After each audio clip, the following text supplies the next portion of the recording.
ఈ car race ద్వారా 600 కోట్లు కొల్లగొట్టేలా కుట్ర చేశారన్నారు సీఎం రేవంత్ రెడ్డి. అవినీతి జరిగితే విచారణ జరపకూడదా అని ప్రశ్నించారు. అయితే ఆయనకు కౌంటర్ ఇచ్చారు మాజీ మంత్రి హరీష్ రావు. అన్ని రకాలుగా కోట్ల రూపాయలు అధ్యక్ష 55 కోట్లు అంటుండు అధ్యక్ష. వీళ్ళు చేసుకున్నది 600 కోట్లు ఇవ్వనికే.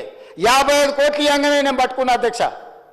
55 కోట్లు ఇవ్వగానే నేను పట్టుకున్నా కాబట్టి 500 కోట్లు మిగిలిపోయినాయి అధ్యక్ష. 600 కోట్ల రూపాయల నష్టం జరిగేది అన్నాడు.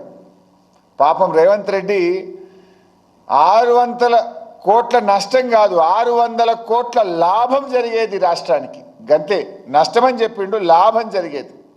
రేవంత్ రెడ్డి తుగ్లక్ నిర్ణయాల వల్ల, రేవంత్ రెడ్డి చేసిన పిచ్చి పనుల వల్ల ఈ రాష్ట్రానికి 600 కోట్ల రూపాయల నష్టం జరిగింది.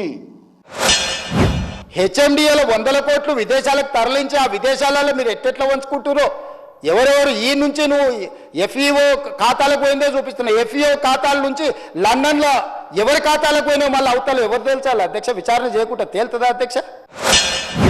ఈ విషయం నేను చెప్పడం కాదు, స్వయంగా నిన్న రాష్ట్ర మంత్రివర్యులు పొన్నం ప్రభాకర్ గారే ప్రెస్ మీట్ పెట్టి చెప్పిండు. ఏం చెప్పిండు?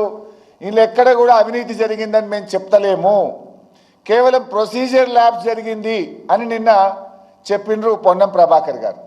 మరి అవినీతే జరగలేదని పొన్నం ప్రభాకర్ చెప్తే అవినీతి నిరోధక శాఖ ద్వారా మీరు ఎట్లా ఎంక్వైరీ చేస్తారు?